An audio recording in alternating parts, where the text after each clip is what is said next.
Good evening, everyone. I am 𝗩𝗲𝗂𝗂𝗂𝗂𝗂𝗂𝗂. I'm the mentoring lead for 𝗬𝗲𝗂𝗂, and 𝗬𝗲𝗂 is a non-profit organization that is all about mentoring, networking, and empowering women in the mining industry. We have career days, which we attend, a lot of networking events, online mentoring sessions, the Inspired Insight sessions with 𝗓𝗏𝗍𝗍, of which tonight is another Inspired Insight session. Thank you so much, 𝗓𝗏𝗍𝗍, for being here. Tonight, for some reason, I lost you all again, and I think I'm back now. Yes, I can hear you. Okay. Right. So the Enneagram, the headline is, do you dream of a healthier relationship with yourself and others? The Enneagram is a model of human psyche that helps you unlock and support your journey of self-discovery by bringing into your awareness the patterns of behavior and subconsciously drive and motivate you to behave in specific ways. So I would just also like to introduce 𝗓𝗏𝗍𝗍. She is the owner of Just Be Coaching and Consulting, and she's a registered master coach, holistic counselor, and Heal Your Life teacher. Her passions lie in transformation, diversity, empowerment, complex trauma, health, and wellness, and any person courageous enough to seek more purposeful and peaceful existence, as she believes that everyone has what it takes to create the life they truly want and deserve. So welcome, 𝗓𝗏𝗍𝗍. Thank you. You made that sound so like serious that I almost feel a little bit put on the spot there. Okay, so obviously, guys, welcome. Thank you for being here.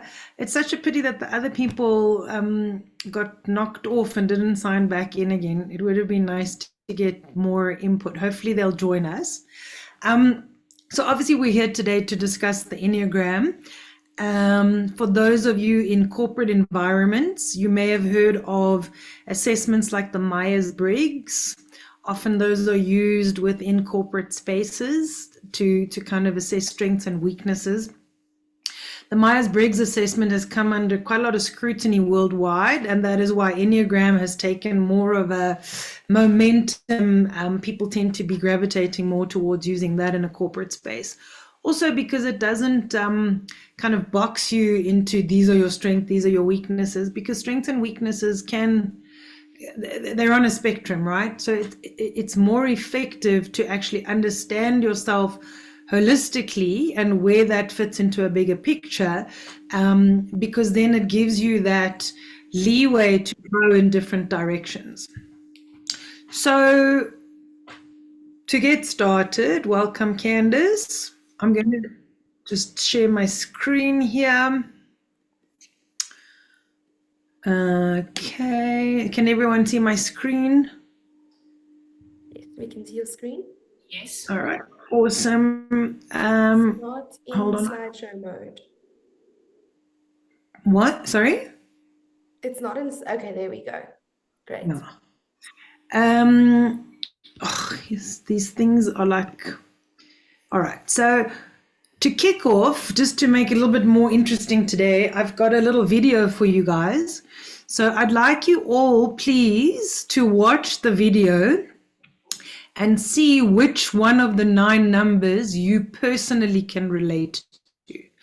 So in the beginning, she gives you a very quick synopsis, like just a key highlight of each number. So there's 1 through to 9, and then she goes into slightly more detail on each number. The video is only 3 minutes, so don't worry, it's not a long movie, but just have a listen and be honest and let us know which one you feel talks to you the most. Okay, have fun with this. I think it's quite a humorous way of sort of giving you an intro into Enneagram. I'm always right, and even when I'm not right, I am. And I want everybody to be happy, and it's exhausting. I've had to pee for the last 4 hours, and I do what I want. I've always been different. It's a blessing and a curse. Oh, well, we just met, so let's not get too personal too fast, okay? Hi, I'm type 6, and even if everything is fine, I know that everything is totally not fine. fine. And I don't like negativity of any kind. So turn those frowns upside down. You don't have to like me, but you damn well better respect me. I don't do conflict, but I do cuddles. Hi, I'm one, and I am a professional organizer. I'm always right, and even when I'm not right, I have my entire life planned out, and sometimes I have a panic attack if things do not go as planned. Sometimes I feel anger inside of me, and it's not nice. Next. Hi, I'm a 2, and I want everybody to be happy, and it's exhausting. What can I do to help? Anyone? I just want you guys to like me. You know what? Enough about me. What's everyone's favorite dessert? I will be bringing in donuts next week. So, hi, I'm type 3, and I don't have time for this. I just knocked everything off my to-do list. I've had to pee for the last 4 hours, and I do what I want. Any questions? Anything else? All right, let me get back to work. Hi, I'm 4, and I'm a feeler. I'm less a body than I am a soul. You know, I like to look at the world through different eyes. I've always been different. It's a blessing and a curse. I like dreary, rainy days and listening to sad music. It's just a little bit about me. Pleasure. My name? Oh, well, we just met, so let's not get too personal too fast, okay? I like knowing things and being valued for the insight and knowledge that I bring to the table. Let me look that up, actually. Oh, yeah, I'm a 5. Hi, I'm type 6, and even if everything is fine, I know that everything is totally not fine. So if we change the plans, please don't expect me to be okay with it. Butterfly effect makes me cry to this day. And, I have a suggestion. After this meeting, would you all like to come to my office and see the 27 contingency binders that I put together over the last year? It's just a suggestion, but we should definitely do it.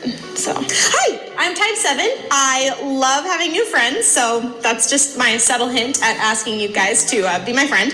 I love trying new things, and I don't like being micromanaged, and I don't like negativity of any kind. So turn those frowns upside down. Like that one. Yes, good job. You have a beautiful smile. Hi, I'm 8, and you don't know me. You don't have to like me, but you damn well better respect me. How does it feel to be wrong?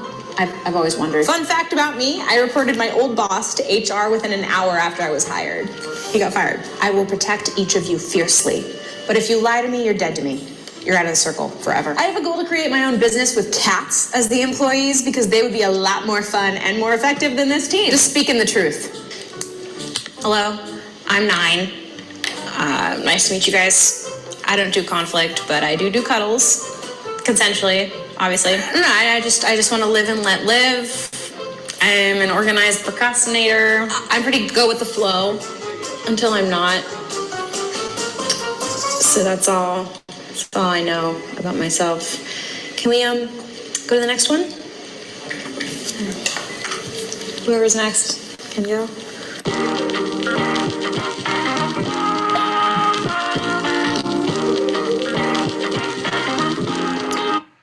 Okay, let's discuss that for a minute. I'm just going to stop sharing for a sec just so that I can maybe see faces. So let's be honest, you guys. What number? Video. I think I can see others in there as well as myself. So what did you pick up?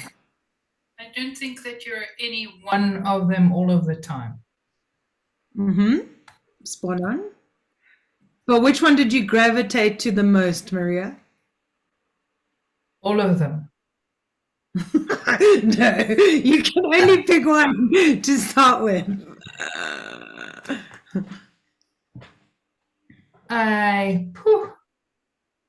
Not sure, because it's quite a split between 3 of them. So okay, and what were those 3? And I can't remember the numbers. Okay, no worries. But as you guys watched the videos, did any of you really resonate with any particular one that jumped out and were like, oh my gosh, I see myself?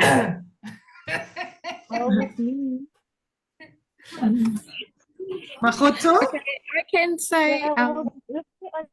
Oh, okay. Yeah, Mahotso, we can hear you. I think I'm number 7. You know, keep everyone happy, make sure everyone is happy. So I say 7. I say 7. Like always looking on the bright side, always being positive, shying away from the negativity. So there's an interesting fine line between number 2 and number 7. So number 2 tends to always want to keep everyone happy. That's the one who wants to bring donuts to the office and people please Oh, and no. is so concerned about people. Whereas the number 7 is kind of like that eternal optimist. You know, often I'm sure we all know one of those people that is always cracking a joke. So something serious happens and they crack a joke to look at the bright side or to look at the lighter side, to not have to deal with the ugly stuff. Exactly, that's it right there. Okay. And Frida? You know, so is this for as is now? Because I see myself having evolved in what I think I was and what, you know, I am now. Okay. My natural one is a 1. Okay. So number 1, it's me through and through. Be perfectionistic and do everything perfectly, put a lot of pressure on yourself. Okay. Yeah, that's me. And I also see lots of qualities of 5 and 7, and a bit of 9. Okay. All I've right. evolved to a bit of 9, yeah. Okay. From a 1, I've evolved to a bit of 9. All right. I remembered the numbers. Sorry, you don't remember the numbers? No, I remembered the numbers now. I would say it's a mix of a 4, a 5, and an 8. Okay, so you're a very deep person. Please remind me what an 8 is. So the 8 is the challenger. I gave up my previous boss within 1 hour of being appointed to HR. He's fired. I'm here. I'm thinking of getting cats to run my business. That's me. And at the same time, you also recognize that you're deeply sensitive and like your personal private space. Okay. What about Candice and Chandini and Trone? I think I would fall under a type 1. I am a perfectionist. I am just hard on myself if I don't do things in a specific order. That's professionally and personally. I know I have been critiqued in a funny way at home as well for my organizational skills. Okay. Yeah, type 1.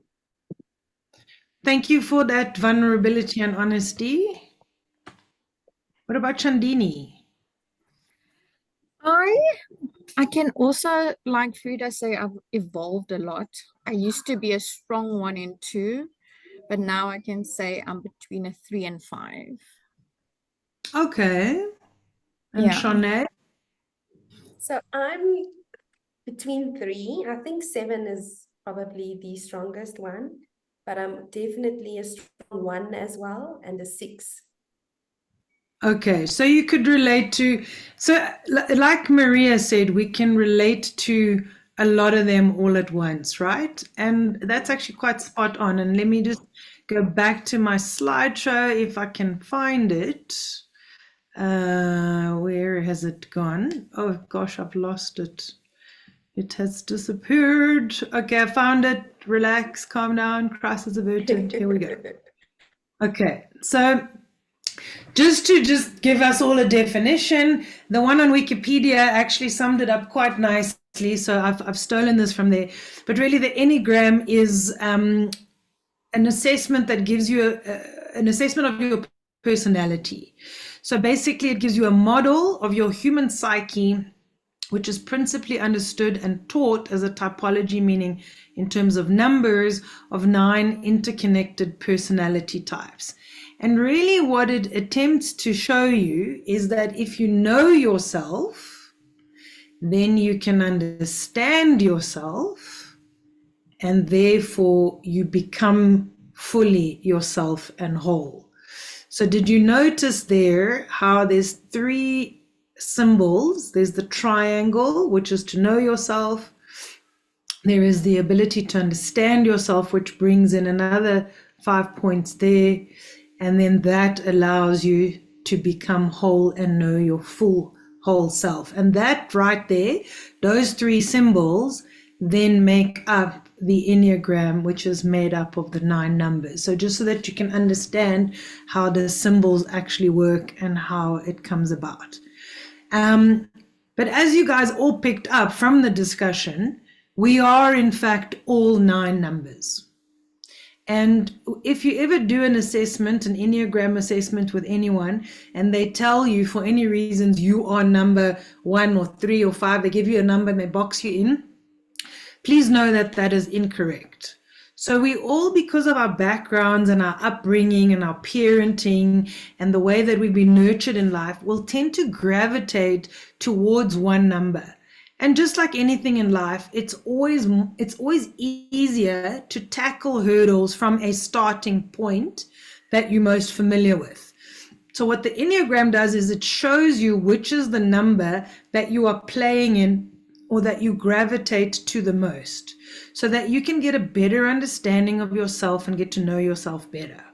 But the key is to learn the aspects of all 9 numbers so that you can tap into the strengths and weaknesses and the skills and the abilities and stuff of all 9 numbers.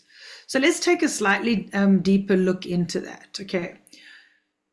Very often in life, we ask ourselves questions like, why do I behave the way I do? Why did I do that again when I know it doesn't serve me? Why did I go back to that guy when he keeps hurting me? What makes me special? Why do I feel like I'm looking at the world so differently to everybody else? Like I feel like an alien. What stops me from applying what I know that I'm capable of doing and actually doing it? Why do I procrastinate? Why are my relationships screwing up? Why am I having conflict with certain people? Why why is there always dysfunction in my relationships? What drives me maybe to lose my cool and become abusive or shout or get angry? What stops me from reaching my actual potential and the dreams that I want to achieve?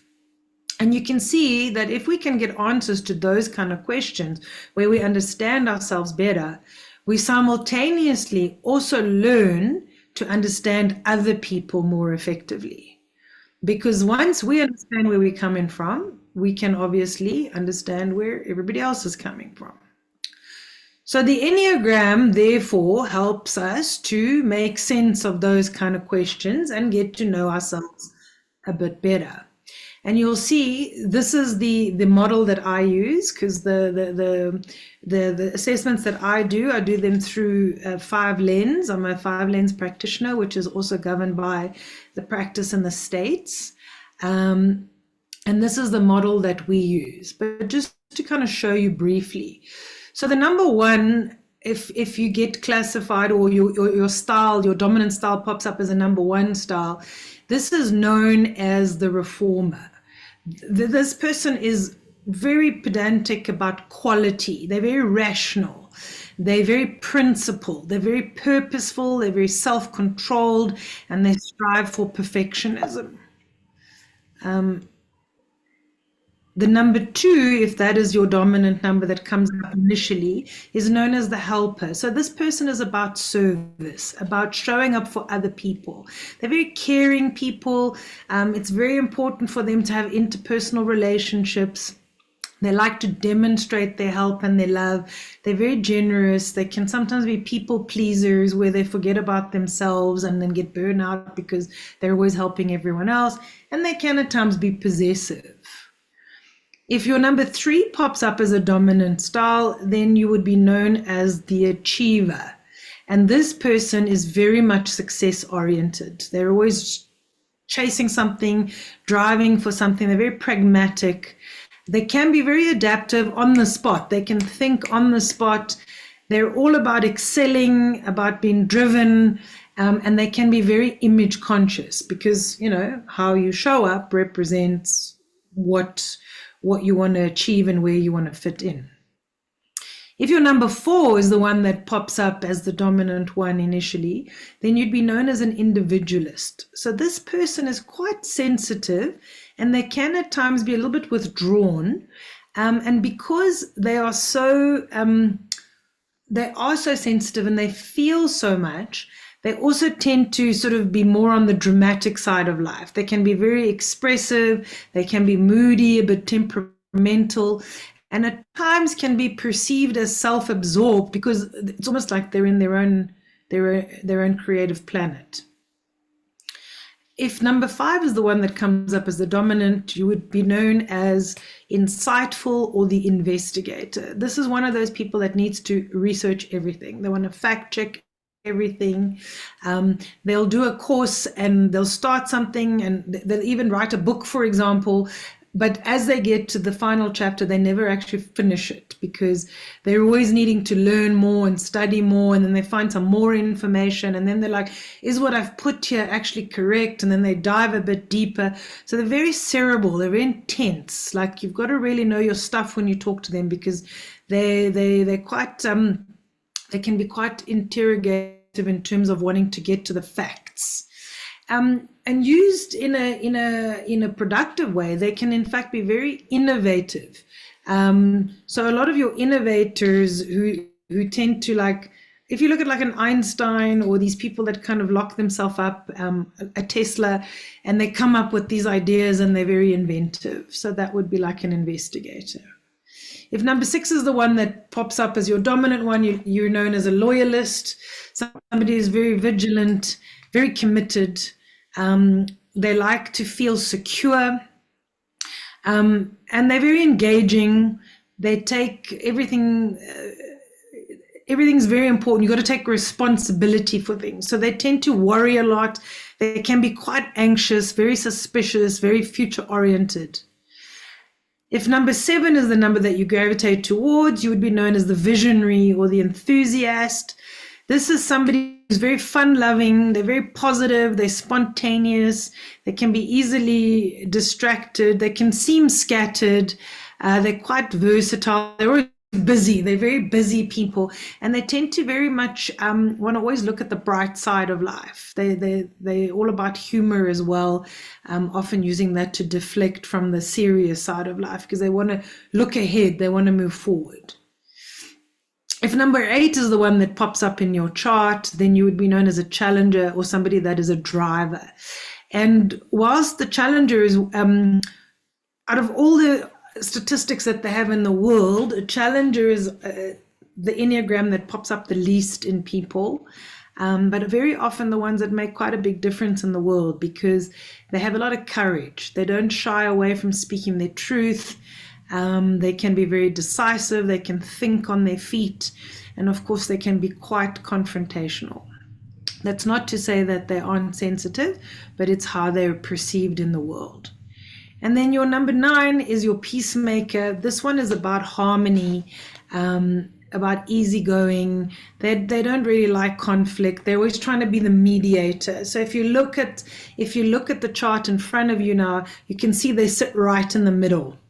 So when you are really in touch with numbers 1 to 4 and 5 to 8 within yourself, then naturally the 9 knows how to bring all the others together. So not only within yourself, but in the qualities that you see in other people. Okay, everyone with me so far? Any questions? Everyone awake? So at this point, sorry? No, I'm still awake. Okay, awesome. So at this point, you're probably, as we just did a super quick synopsis of this, every one of us will go, oh, okay, I seem to relate more to that one, or I'd like to be like that one, but I don't want to admit to myself I'm more a little bit like that one.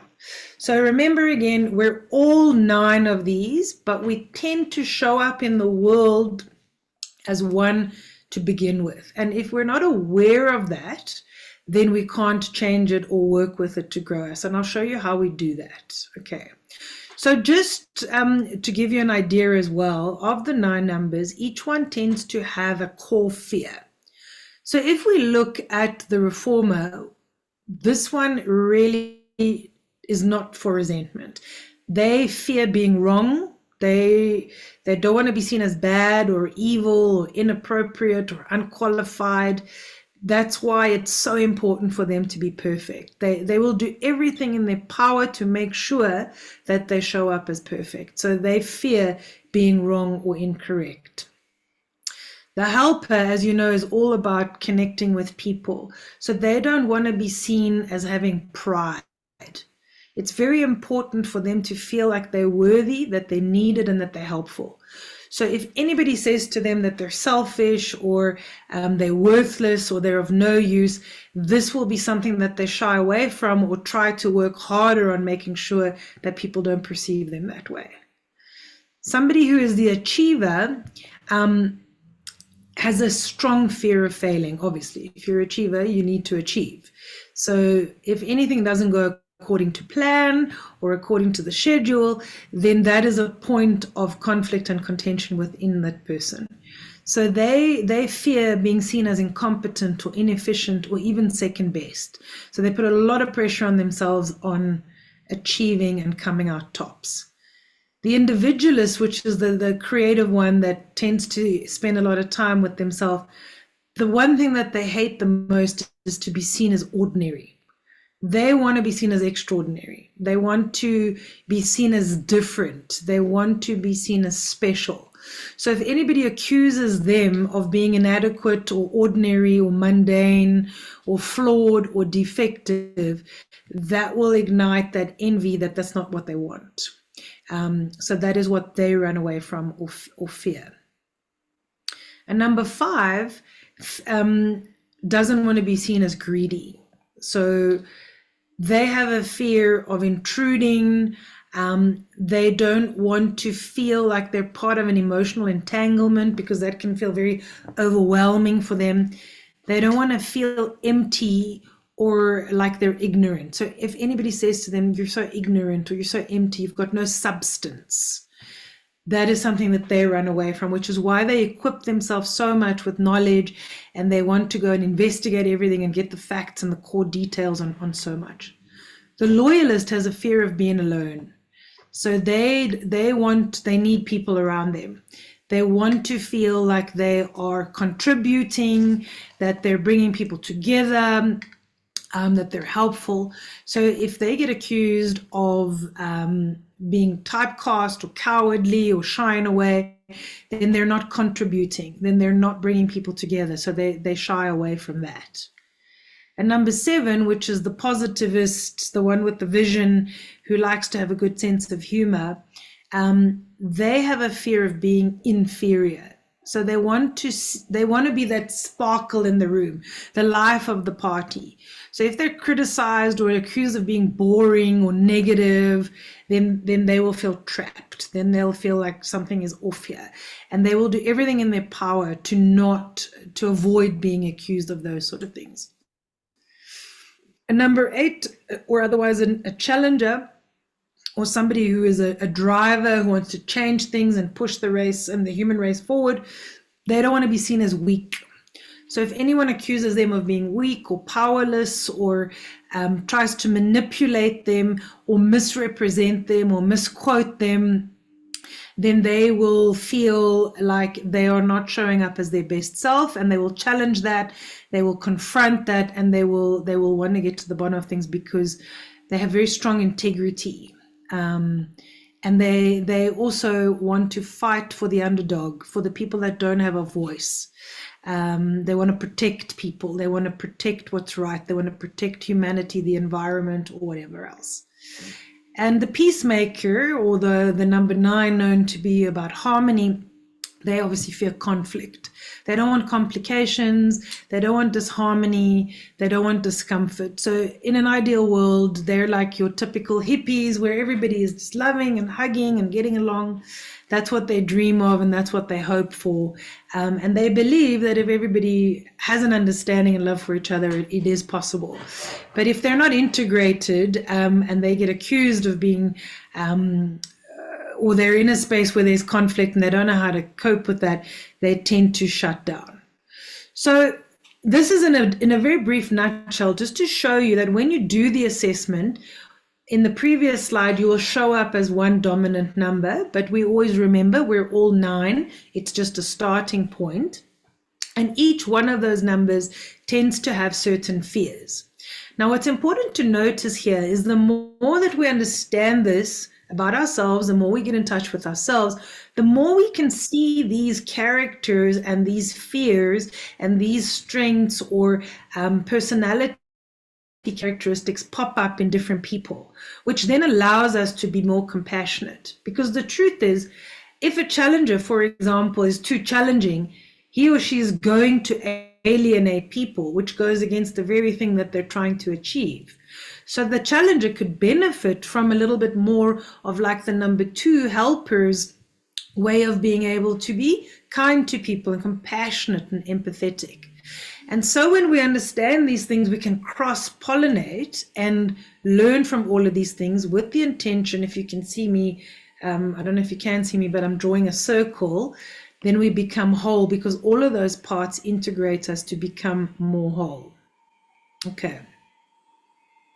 So Enneagram therefore attempts to help us make sense of why we are the way we are. And I just want to give you a little example here of these narratives, just to show you the kind of detail and how it can help you. Can everyone still see my screen? Yes, we can see the Okay. style 3 Enneagram. So who would like to pick a number? Who got curious about a particular number?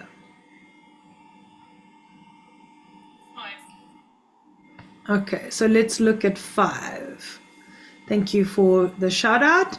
All right, so for example, if we look at a number 5, we start with a little synopsis of something that could relate to that person, okay? So for as long as I can remember, I've felt awkward and anxious whenever I've had to be in a group of people, particularly a group that I don't know. I just find it really difficult to socialize and connect easily with people.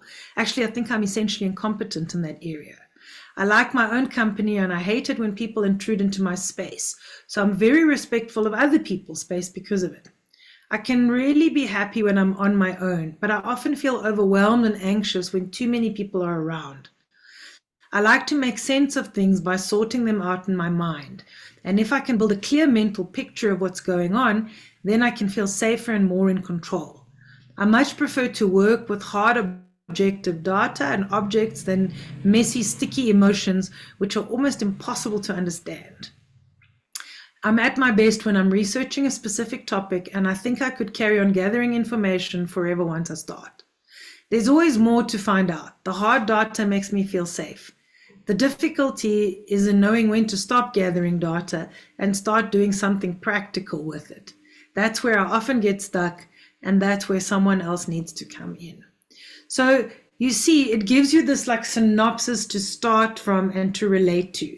And anybody who is not like this will go, I can't understand this. I can't relate to this. This kind of stuff bores me. But it helps you to understand where you're coming from and why. So some of the characteristics that make up a 5, for example, is I observe a lot around me, but I prefer not to get involved. I'm quite used to being by myself and I don't mind it at all. I avoid getting involved with situations. I wonder if I actually have anything to contribute to the world. I know an awful lot about my particular area of interest. I'm a specialist in my field, but I'm not all that enthusiastic about life in general.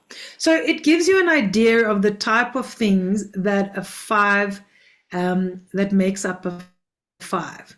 Now, for those people who can't relate to what I've just shared here about a number like this, what comes up for you? What are some of the problems that this could ignite? Think about in a workspace or in a relationship. If you're not somebody that functions like this, what are some of the things that could come up and how could this be a problem in your life?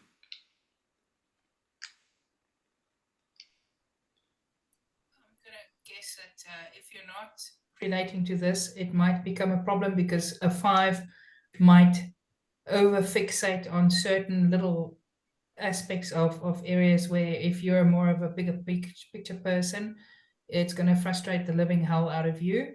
And also if you are the 𝗓𝗏 𝗓𝗔𝗏𝗂𝗏𝗂𝗏 type that wants to make everybody sing kumbaya together, your 5 is going to say, no, I'm perfectly fine on my own, thank you.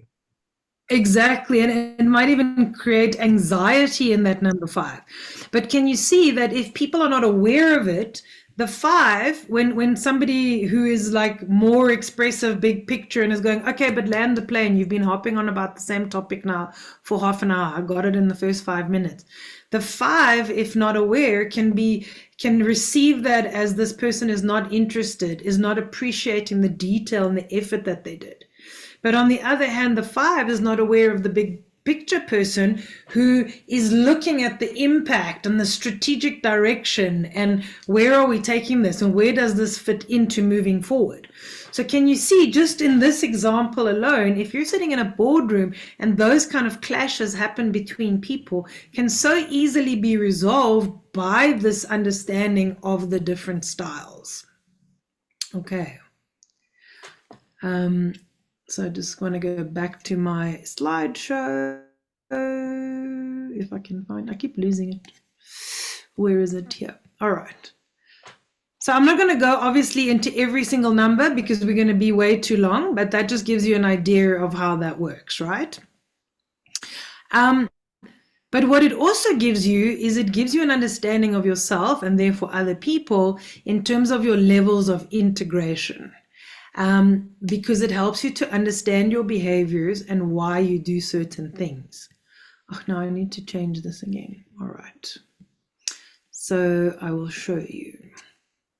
For example, let's pick another number. Somebody who's curious about another number. What would be the opposites of 5? It's not quite an opposite because there's 9. Yes. But I guess you're gravitating towards people pleaser, right? Number 2? Yeah, let's go through number 2. The one who likes to serve and just gives so much of herself that she's tired and hasn't got any energy left for herself at the end of the day. Shanae, note that was poetic. And it rhymed. Okay. Yes, poetic. All right.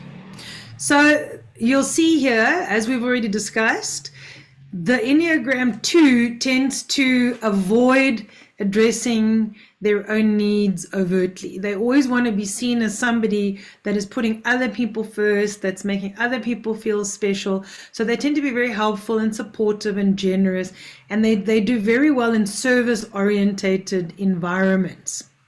They tend to pay a lot of attention to other people's needs and tend to forget about themselves, and that's why, as I've said, they get burnout and stuff. So the important thing, so what we get when you get an assessment like this is if you are a number 2, it gives you an understanding of whether you are a low integrated number 2 or a high integrated number 2. And what does that mean? Okay. If you're a low integrated number 2, then you might find that they become aware of others or avoiding them because of their own neediness. So people start to like go, you're too much, you're always fussing over me, just leave me alone. They might blame others for this and become aggressive and call them selfish because now they're feeling like I'm doing so much for you, I'm always helping you, and now you're getting annoyed that I'm like helping you. And then they might actually project that onto those people and call them selfish because they're not getting the acknowledgement that they're actually after. They may start to play that whole martyr, victim, poor me in an attempt to stay in relationships with them. So that the minute that they lash out, then they go into a victim space and then they can become quite manipulative and they know how to guilt trip people by saying things like, after all that I've done for you, this is how you treat me. So those are just a few examples of low integration, and you can see that that can become the foundation of very dysfunctional relationships that have push-pull. This is often an example of what happens in codependent relationships. So when we're aware that we behave like that, whether we want to openly admit that or not, we can go, okay, so how do I become a fully integrated, fully functional number 2 or Enneagram 2? So a highly functioning or highly integrated number 2 will be generous with their resources and their help, but they also know where their own boundaries are. So they will know, I also matter. They will know how to say no, and they will know how to offer kindness or help because they want to, not because something else is pulling them or making them do it because they're feeling guilty or because they're not, or they're trying to feel like they're of value and of worth.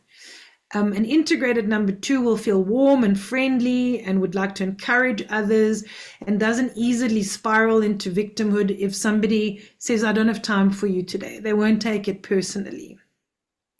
And like I said, they love themselves and others. They have a balance between their own needs and those of others.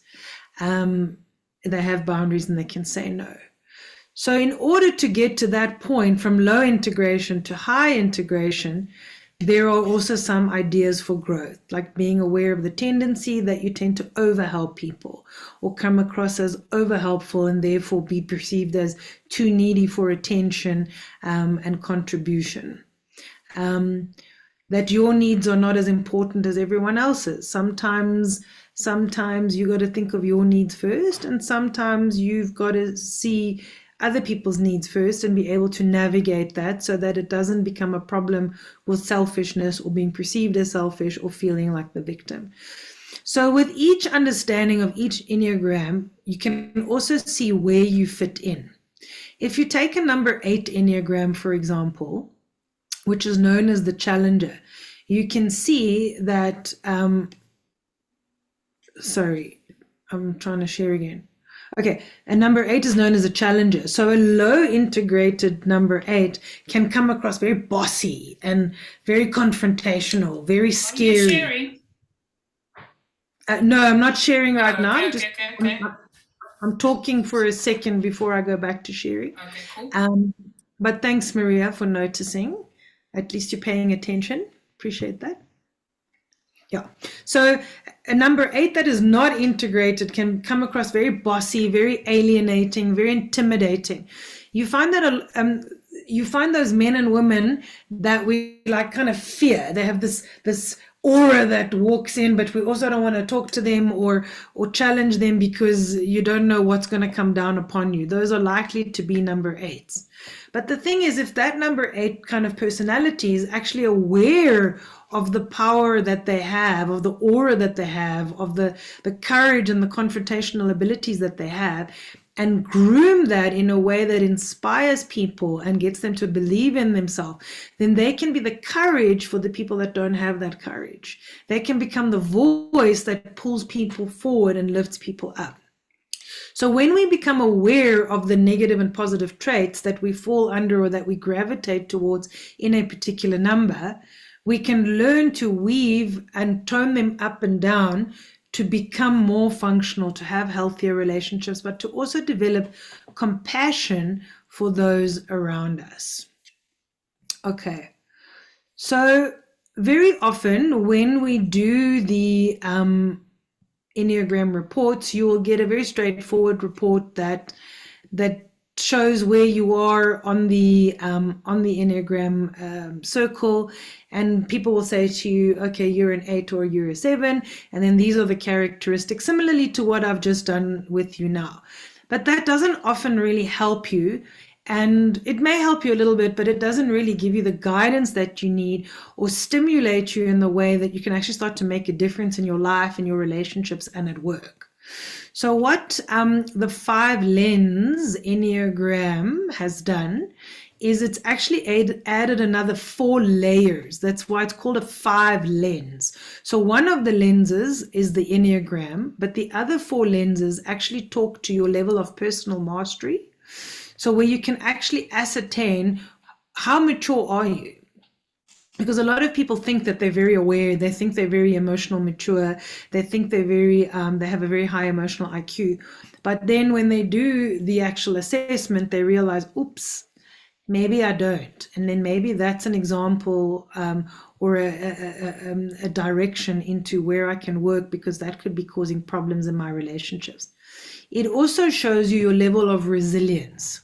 And why that's important is because you might actually have a lot of emotional intelligence, But if you don't really realize how stressed you are or what stresses you, then one stress can derail you completely. So by pinpointing the things that actually stress you and how stressed you are, it also helps you to understand yourself overall. For example, if you are working at 150% capacity all the time and you're not aware that you've got burnout, and now you're getting into like emotional states, or you're bursting out in tears at work and your boss is going, dude, you need to see a shrink because you're emotionally unstable. But actually, maybe you're not emotionally unstable. Maybe you're just really stressed out and tired and need some sleep. So being able to understand how stressed I am also gives you an indication of where you're at in life. Then, of course, we also look at your social drives, which means, what are my fears? What are my limiting fears? What holds me back? What stops me from moving forward? What are those barriers that pop up that kind of go, and then I'm like, okay, this is not what I want, and understanding those. And then your energy centers, which is about understanding, where do you make your decisions from? Do you make your decisions from your mind? Do you make your decisions from your gut? Or do you make your decisions from your emotions? Because here's the thing, if you've had a lot of trauma in your life and you are designed to make decisions out of your emotions, can you see that your emotions might be hijacking you because of your unprocessed trauma in the past? Where you might experience something as fearful when in fact you could be experiencing it as joyful or invigorating, but because you never knew how to actually feel joy, you end up sabotaging yourself. So understanding that is also super important. And I'll give you an idea of what that looks like. So I'm doing a lot of swapping and changing between things today. Okay, so here's an example. You didn't share with us what are your strengths, or what are your numbers for interest sake as well. So we've been told as practitioners that that's very impolite to ask, and people should only share when they volunteered to do so. But in all honesty, I'm not shy. I would like you guys to take a guess, just from the teeny tiny bit of knowledge you have today. Which number do you think I am?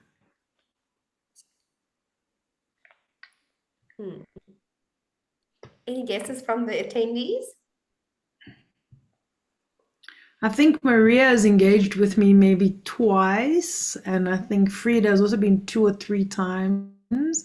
So maybe it's unfair to put them on the spot. Since you asked the question, Shanae, I think you should be the one. Now you're putting me on the spot. Okay, let me see. I'm going to go with a 3. Okay, Maria said 3. Maybe a 5. So the truth be told, I'm in fact an 8. And Okay. and I love that you've actually asked this question, because if I may, I'd like to share. Can I stop sharing for a second so that I can see that I'm not talking to myself? I'd like to share a personal story, if I may have your permission. Ooh. So I grew up with quite a lot of trauma and quite a lot of change in my life. From about the age of 6, 7, a lot of stuff happened. Everything from moving countries to not being able to speak the language in the country that I was in, to my father dying at the age of 12, to my mother absolutely neglecting and rejecting me, and I'm an only child, so I didn't have anyone to go to being raped. I mean, it's been a lot, okay? But my way of keeping safe was to use knowledge and to achieve. So it's interesting that Maria picked up on that sort of driven wanting to achieve, because that actually very much was me. But underlying that was the challenger who wanted something that was right. Something was not right in my life. And I was that person. If somebody, if I saw that somebody was hurting, or if somebody was bullying someone, I was the one that would go and step in and try and protect that person and confront I remember in standard 3, a teacher ripped up my artwork in front of the class. And I marched straight to the headmaster's office in standard 3. So how old was I? I was like 10 years old. I marched straight into the headmaster's office and I said, Mr. 𝗏𝗂𝗊𝗂, this is not on. I don't know what kind of staff you're employing, but people with respect do not tear up people's artworks in front of the class. And I understand that I forgot to put my name, and I understand that that was a mistake, and I'm sorry about that. But I was the only one in the whole class, which means the whole class now knows that that was my artwork, and that was humiliating, and that is not cool. And I want an apology. And she actually got called, Mrs. 𝗏𝗏𝗏𝗂𝗏, I'll never forget. She actually got called into the headmaster's office, and she had to apologize to me there, and then she had to apologize to me in front of the class. Needless to say, every class that I took with her from standard 3 right until standard 5, I breezed through. I don't even know if my answers were correct or not, but I think she was frightened of me. But you can see, even though I looked like a number 3, there was a number 8 driving it. But the two together, by the time I was in my 20s and 30s, I had this force that would walk into a room and scare people. And I could never understand this, because people would meet me and they'd be like, you're so intimidating. You're so together. You know your stuff. And meantime, inside, I was a sensitive person dealing with all of this pain and this heartache. And sometimes I'd even be crying and falling apart and just wanting somebody to put their arms around me and say, you know, you're not alone. But because I spoke with such conviction and with this energy that came out of me, with this challenging energy that came out of me, I pushed everyone away and I alienated people. So I can confess to you now that when I became aware of all of these things, I can see that I was a very low, unintegrated Enneagram 8. And even though the skills that I have to speak my truth and to stand up and to have courage, it wasn't channeled in the right way. So it actually pushed people away and alienated them instead of pulling them in. So with that understanding and working with that, I want to believe that I'm not so scary anymore and that I've moved up the ladder a bit. But I know that I can be assertive and I can speak my truth, but with a little bit more kindness and consideration. So Maria and Shanae, I hope that answers your question and also gives you a little bit of deeper insight into the value that this kind of understanding can add to your life and bring about change in relationships and work. And even like, Shanae, adrenal burnout is real. And we don't need to know from having the conversations we've had how much you give of yourself, to the point that today you showed up, did your makeup, did your hair, probably fully medicated because you're sick as a dog. So you will compromise your own well-being and your own health to be here today, you know, and being aware of stuff like that allows you to make better decisions, because a dead hero is no hero, you know, and it's important for us to be able to look at our good and our bad qualities and start giving ourselves permission to balance those out, because if they're outweighed, the only person at the end of the day that it hurts is yourself. Because when you're burnt out and you're man down for 2 months, you're no use to anyone, you know? So, yeah. Maria, Shanae, you happy with that answer? Can I move on? Yes, thank you so much for sharing. I think it's definitely valuable, the Enneagram and actually the 5 lens to you know, it's good to know where you fall in the 9, but how do we deal with it? I think that's important, yeah.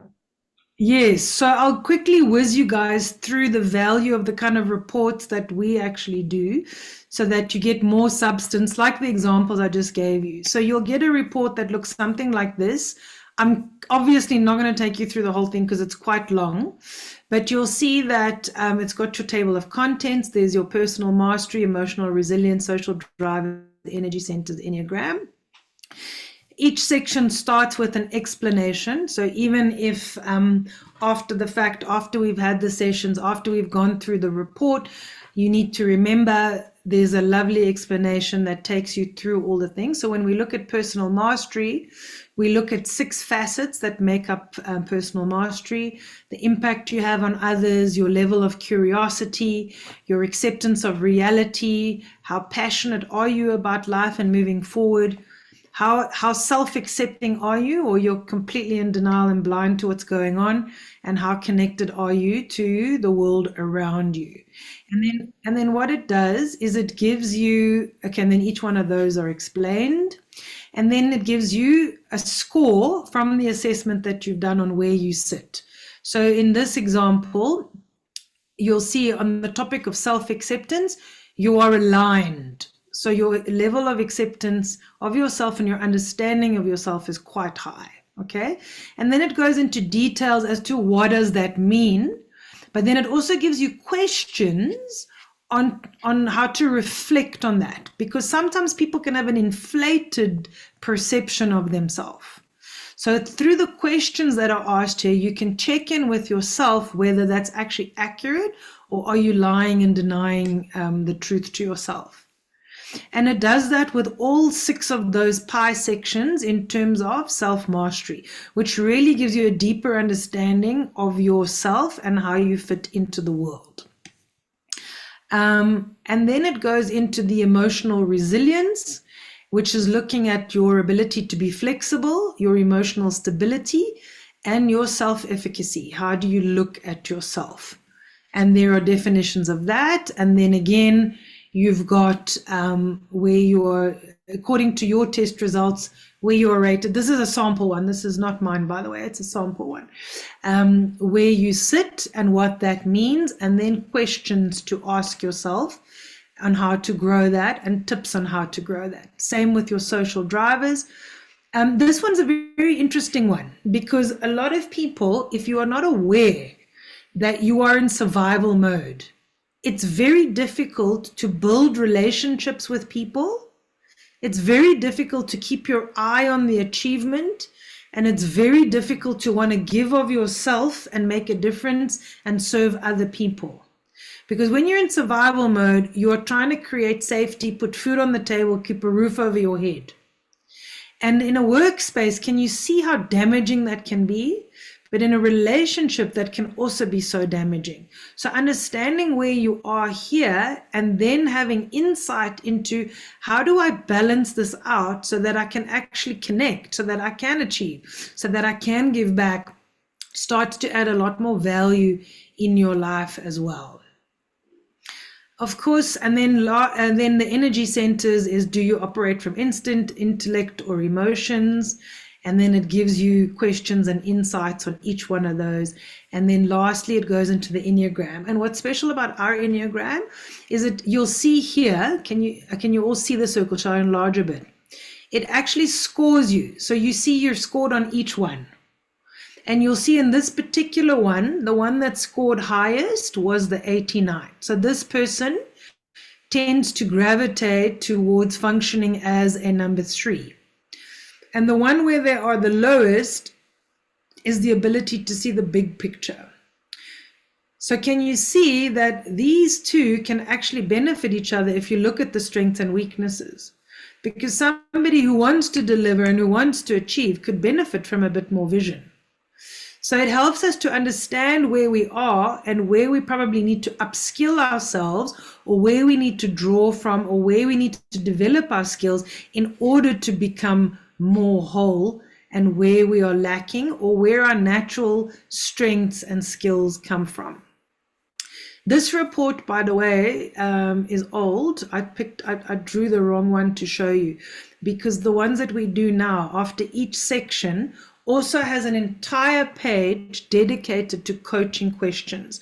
And that, in fact, allows you to look at yourself in a work environment and how to actually push yourself forward in relationships, in work, and coach yourself in the absence of having a therapist or a coach or whatnot. It gives you questions that you can sit with yourself and address and answer to push yourself forward, and use the content of this report in a way to grow you, so that you can, the whole point of doing any of this is so that you can become a better version of yourself. because that's the whole point of being alive, right? So, yeah, that's it. Well, I don't even know why I put that back up, because we can chat now. Any questions? Any insights? Anything you want to share, ask, So acknowledge? assessment of Veronique, where can we do it? How do we work through it, perhaps with you, and so forth? So the way that it works, there is a little process to it. You can go and do it online, but we would strongly recommend that you don't do the online ones, because they're not, they haven't been tested. They're not in a pool of statistics that are valid and stuff. So you can get very skewed answers, and you can actually get yourself into a spiral with what a lot of those online doodahs give you, and they can be very, very off. So the way that we do it, in order for it to be safe and more accurate and aligned with yourself, is first we have an introductory session, which you've had this discussion today, so there might not necessarily need to be an introductory session, but just to take you through the process. And then what happens is you get sent a URL to your email address, and you open that URL when you are at home, when you are nice and relaxed, preferably not high, drunk, or intoxicated in any other level, because you're not going to be able to show up as your true, authentic self. And then you want to spend about an hour, hour and a half answering quite a lot of questions. So it is very extensive in order to make it accurate. And you want to answer those questions in a way that is absolutely authentic to you, not what you think is going to make you look good, because you're going to get an incorrect outcome, right? It's important to note that nobody has access to your answers. Even the people in the States where the whole thing gets processed, they do not know your answers linked to you. The software is designed purely to take your answers and then to spit out an outcome. Okay, so you're completely protected. It can't get into the wrong hands. I won't know what you answered to anything. I merely get the results of that report, that last report that I shared with you, what the numbers are on the Enneagram and where you are plotted in accordance to the summaries, and that keeps you protected. So if this report gets into the hands of somebody else, you're also protected. Maria wants to ask a question. Yeah, so I normally have a bit of an issue with some of the questions they ask, because it's normally on a scale of not like me, somewhat like me, neutral, a lot like me, extremely like me kind of vibe. Then they ask you something like, when you steal something from the shop, will it be a bread or a car? And it's okay, like, neither, because I won't fucking steal from the shop. But no, it's like, you know, is it along those lines?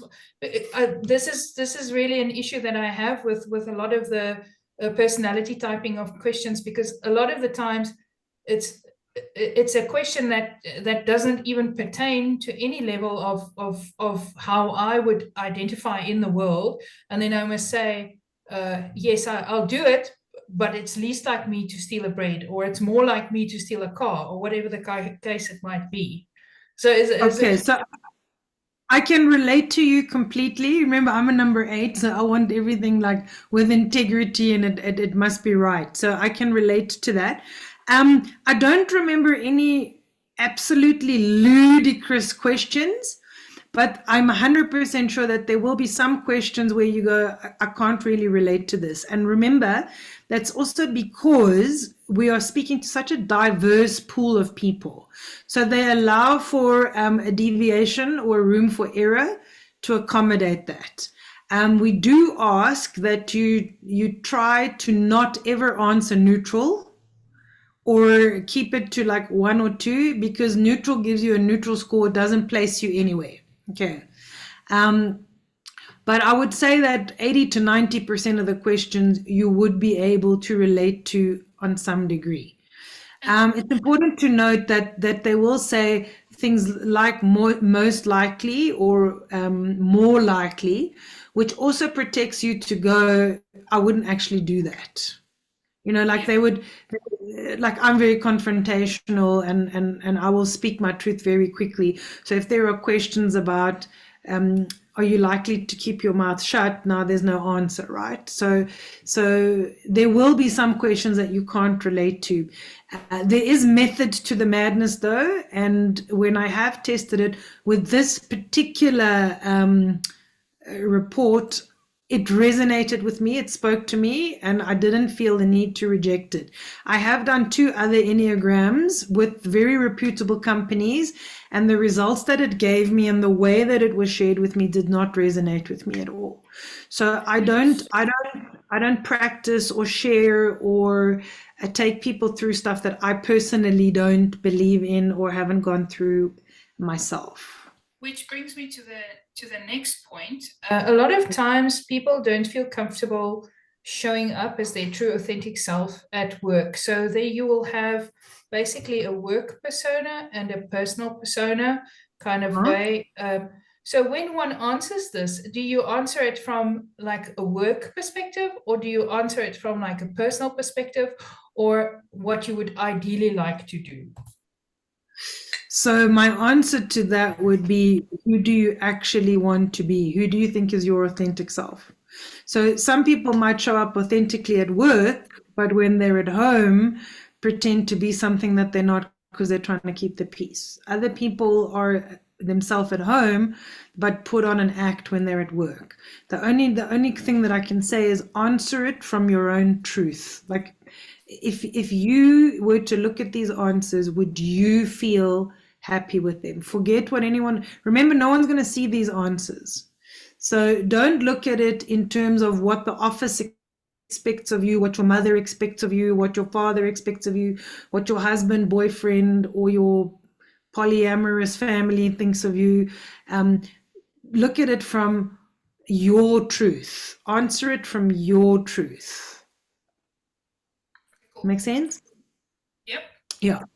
Okay, so then what happens is you sit and have your cup of coffee and you answer your questions according to your truth and not knowing what the outcome is be. Don't try and jig it. Like I said, if you don't answer it from your truth and you answer it based on what other people are going to think, you're going to get a skewed outcome and you're less likely going to resonate or relate to the outcome that the story is going to tell you.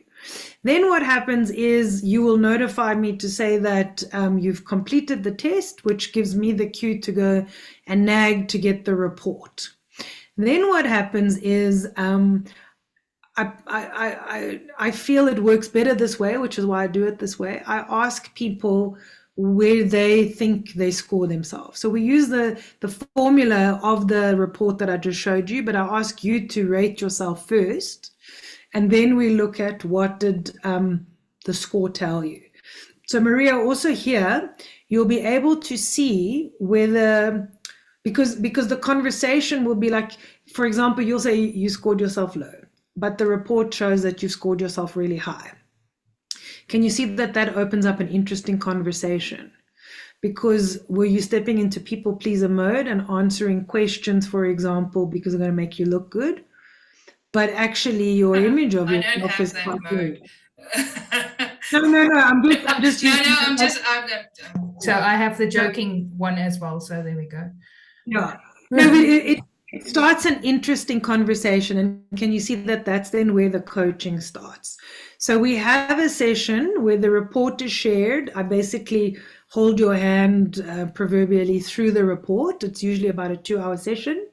Then we have about a week to 10 days in between so that you can go and read your report, read the questions, maybe jot down anything you want to pick brain about or unpack or dive a little bit deeper into whatnot. And then we have one follow-up session, and then you've got a starting point to work with. That's how it would work if you just wanted to do Enneagram. If they do it at the office, it's usually a different story because sometimes it's integrated with KPIs.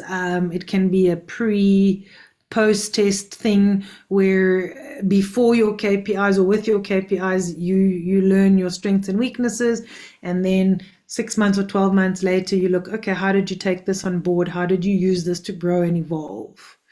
So there's so many ways that it can play out, but if it was a one-on-one thing because you want to spend special time just with me privately, then that is how it would work as I've just described it to you. Yeah. Fantastic. Thank you, Veronique. So, okay, I have then a question with regards to, it's not opposites. I know you said it's not really opposite personalities, but let's take, for instance, being a perfectionist and an achiever, right? You want to achieve things, but you procrastinate because it's never good enough. Those type of things. For instance, how would you deal with that? Or how should one? Okay, so it's difficult to have that conversation without seeing where you kind of fall on the where you kind of fall on the in the scoring, right? Like where do you fall? And some Enneagrams, for example, can you see? I just want to enlarge this for you.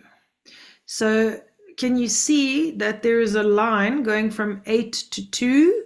And there is a line going from 8 to 5. So very often, and I'm using 8 because I'm an 8, right? So if I'm unaware that I am very intimidating and scary and I'm alienating people, but I'm unaware of it and I don't know that I'm doing it, and people are going away from me, can you see that I would easily drop down into a 2 space to try and make up and please people and do more for people, and then run the risk of burnout because I'll take on more responsibility. I'll want to do more to please more. But I'm actually alienating people because I have this energy which makes me do more and please more, and it's just heading for hell. Okay. However, if I'm aware of this energy and the ability to confront and speak my truth, and I know how to edit it and when to use it and how to pause, etc., then I will be able to connect with people and draw them in towards me with boundaries and being able to say no and being respectful and being considerate. Okay. So some places will say that an unaware 8 will become a burnout because they're doing more. I'm always afraid of making these hard and fast rules, okay? But I'm just explaining to you the top line thinking, because you'll see each number has 2 lines linked to it.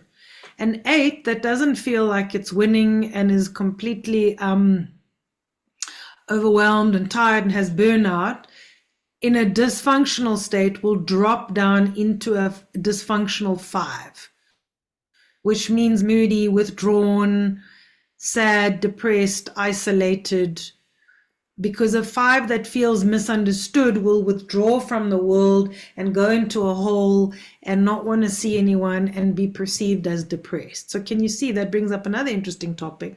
That person now goes to a psychologist or a psychiatrist and Bob's your uncle, you've been diagnosed with depression. When really you just don't know how to cope with certain aspects that make you who you are. And when you understand that, you can liberate yourself.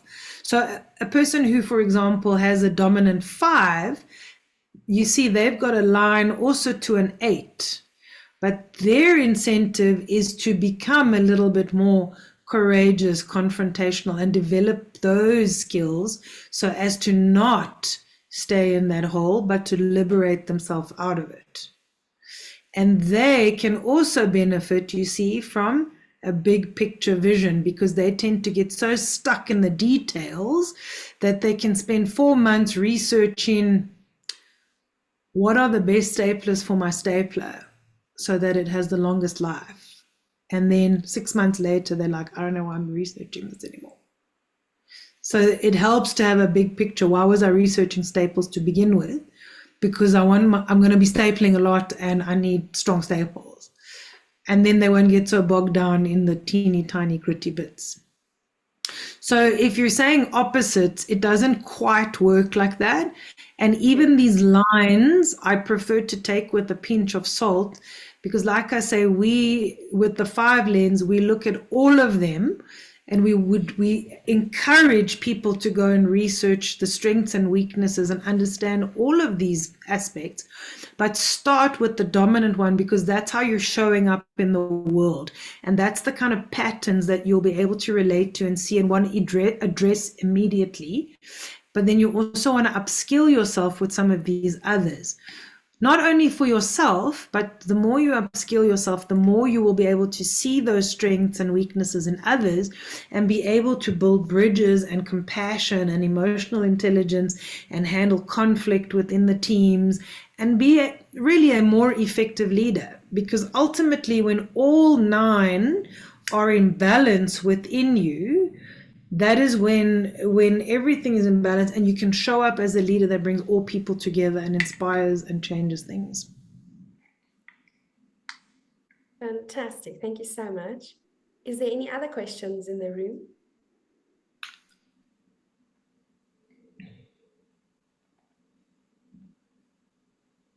Frida, any questions? I've done the Myers-Briggs a while ago. It was part of the recruitment process. Yeah, it did speak some truths that I did resonate with. But I wonder, having done that, and I don't want to compare the two, but is it worth doing the Enneagram if I've done that in the past? So I can't answer that question for you. That's something that you need to figure out for yourself. But if I may I can only give my personal perspective. What I didn't like about the Myers-Briggs is it really scores you on some fundamental things. And if that report gets into the wrong hands or into the hands of like an HR person or whatever, some of those things with a narrow-minded, ignorant person can really work against you and can really put you in a box. So that's why the world over, it's come under a bit of scrutiny because of that. So Enneagram, it gives you a starting point, but you still have to do the work. And it's also compassionate. Not all Enneagrams, like the other Enneagrams I've done, I wasn't such a fan of. I am, being a number 8, I'm not a fan of boxes. Like, don't put me in a box. So I know that I'm a woman, but don't discriminate me and then not allow me to do something because I'm a woman. That's a box, you know?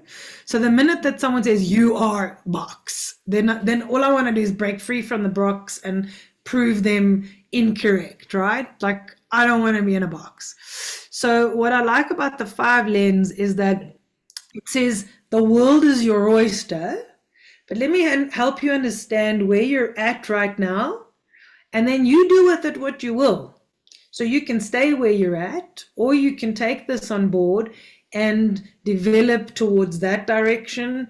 Maybe you don't want to be more emotionally intelligent. Maybe you don't want to be more driven. Maybe you don't ever want to serve people or make a difference in the world.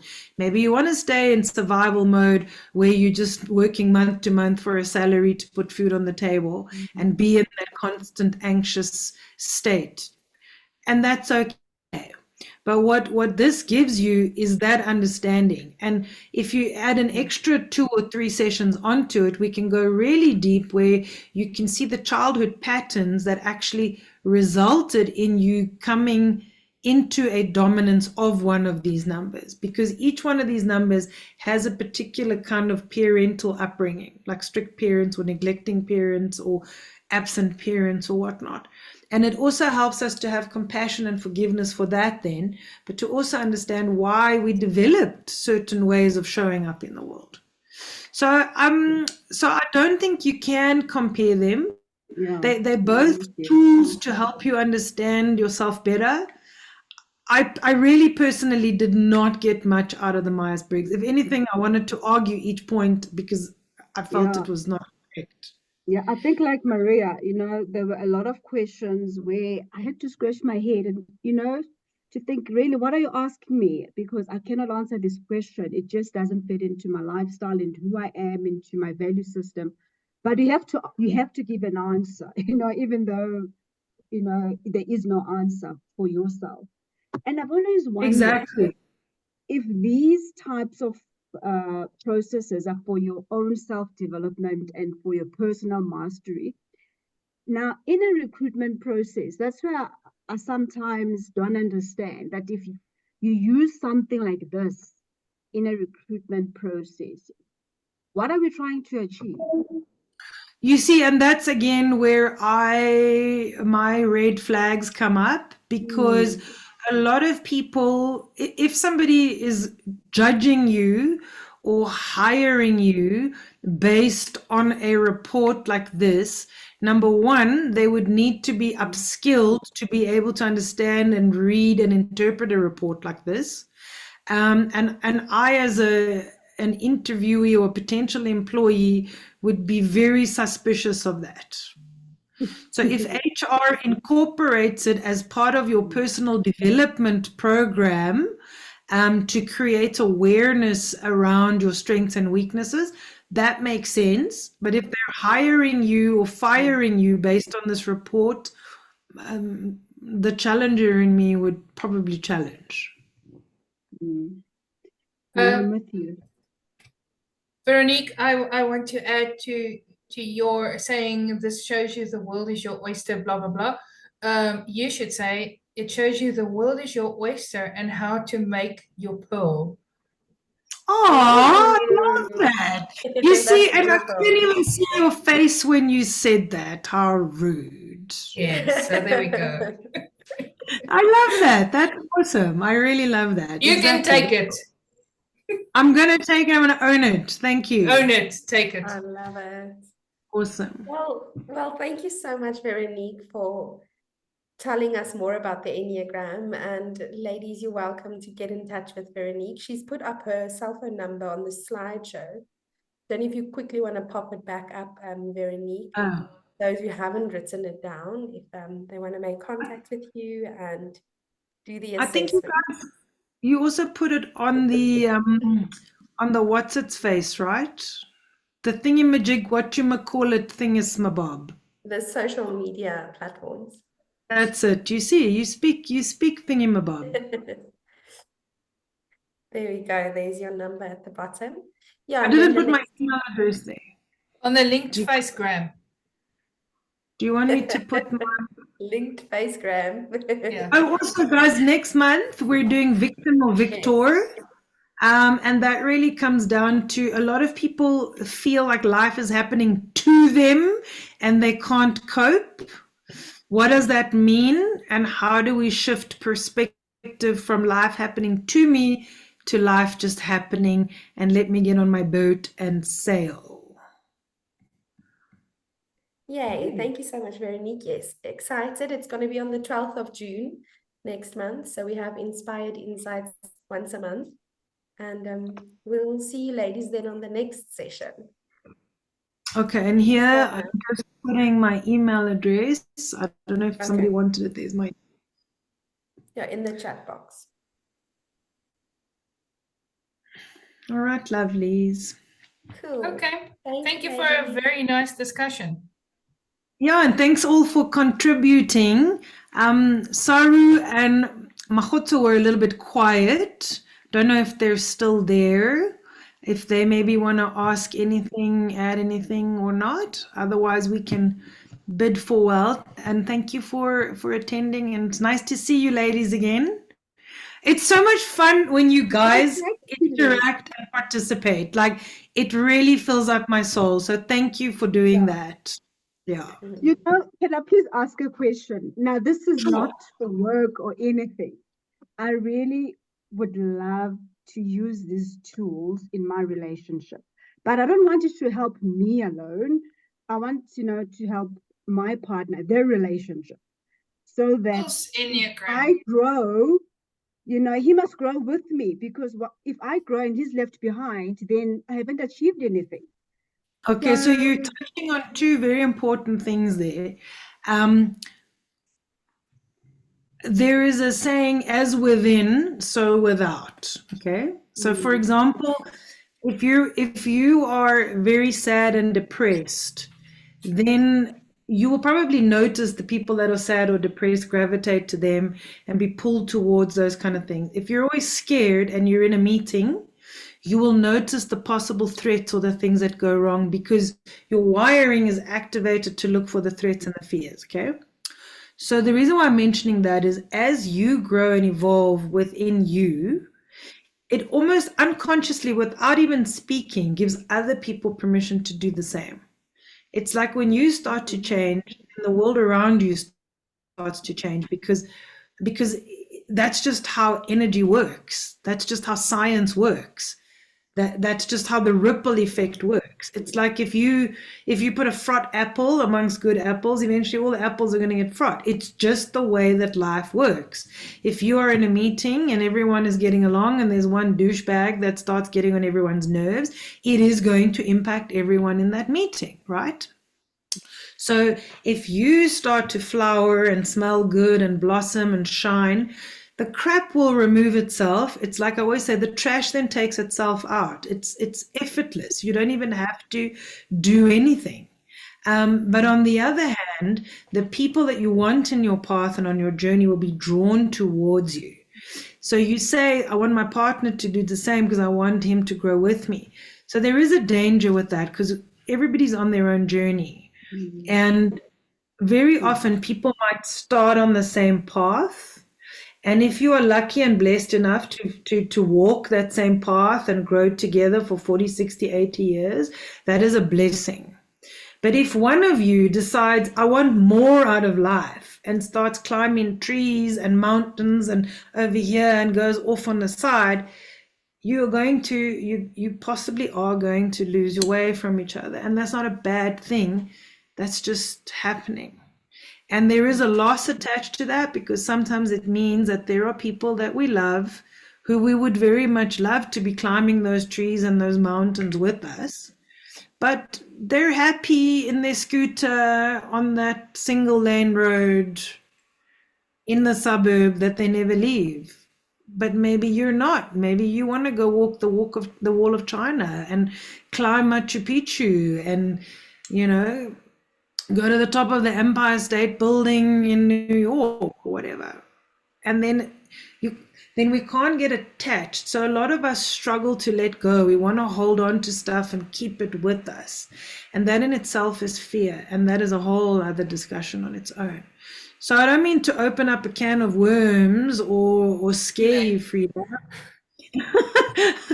Not at all, eh?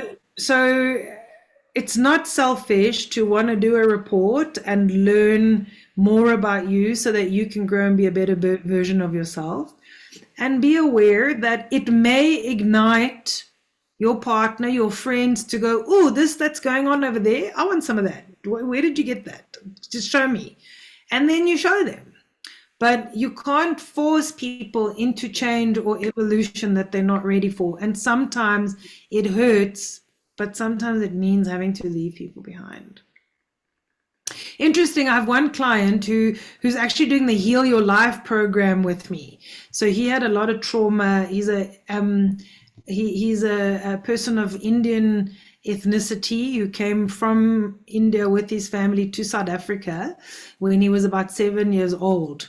So he grew up as a South African Indian, but his parents are Indian. And as much as to us, maybe people look Indian, culturally, the mentality and the operating system is very different to people who've grown up as Indians in South Africa versus people who've grown up as Indians in India. Anyway, so he wanted to work on himself. And one of his issues was always that his father just let his mother abuse him.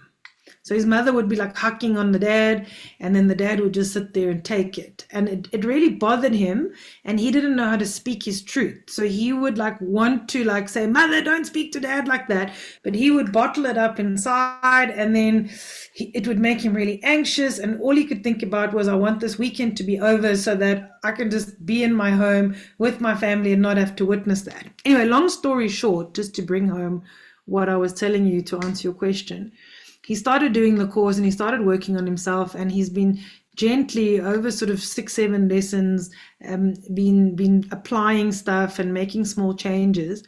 And last week we had a session and he said to me, you won't believe what happened. So I said, what? He's like, So mom and dad came to visit, and for the first time since I can remember, I wasn't triggered by it. So I said, oh, how so? He says, well, mom was being mom and dad was being dad, but I wasn't triggered by it. And this was a new thing. But that wasn't the best part, he says. Next thing, I see my dad reading my Heal Your Life book. And then he asks me, can I take this home because I want to finish reading it?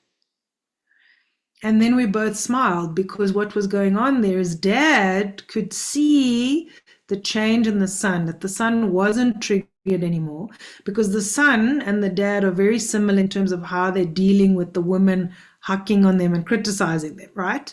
They just keep quiet, and then inside they're like, but all of a sudden son is sitting there, but he's not, and dad's going, I notice a change, I want some of that. And then he saw that son is reading this book, so he started reading this book, and then he asked son, can I take this book home because I want to finish it? So indirectly he was saying, I see what's going on there, I want some of that. So when you start to grow and evolve, people see it and they're like, I want some of that light. You know, the thing is, we're all dealing with crap. Everyone's got problems. Life will never be without struggle. The illusion that one day we'll just be happy sailing and everything will be perfect, now relationships are perfect, that it is an illusion. The key to winning at life is to be able to see the good, the bad, the ugly, the insults, the insensitivities and whatnot, and let it bounce off you, because you understand where it's coming from and it has nothing to do with you. And that is how you keep your peace. And the only way that you can do that is by getting to know yourself and what sets you off. Because if you don't know that you're hungry, then you won't know what you want to eat to satisfy your hunger. That's when you put on weight and you start eating 100,000 things, but it doesn't scratch the itch. It starts with, I am hungry. Okay, so what do I feel like eating? Actually, I don't feel like eating something. I'm thirsty. Okay, what do you feel like drinking? Something cold that has ice clinging in it that sparkles is going to make me burp because I want to burp. Actually, I just want to burp because that makes me feel good. Whatever. I'm going off on a tangent now, but I hope it makes sense. That's beautiful. It's really beautiful. Thank you. Thank you so much, Veronique, and thank you so much for sharing really real experiences. I think it always brings it home, and it's really authentic to then understand more and also to learn from it, so that, you know, it's at the end of the day, people will see the change and they might be drawn to it. And if they're not, that's also okay. So yeah, Thank you for saying that. It's actually part Yeah. of my philosophy, because so often when we need help and we go to therapists and stuff, there's this perception that they need to have it all together and be perfect, and they can't have any mistakes. But that in itself makes it not trustworthy, because we're all struggling with something. The key is to be able to get real about it and say, this is what I'm struggling with. This is how I've made progress. This is what I'm still working on. And that makes us all human. And if we can have more conversations like this and help each other through that humanity, then maybe humanity stands a chance. Definitely. Well, thank you so much. Thank you, ladies, for the attendees. Please invite your friends and tell them about the session. We'll upload the YouTube video onto all of the social media platforms. And we'll see you on the 12th of June for Victim or Victor. Thank you, ladies. Bye. Nice to see you all. Have a good evening. Take care. Chat soon. Thank you. Bye.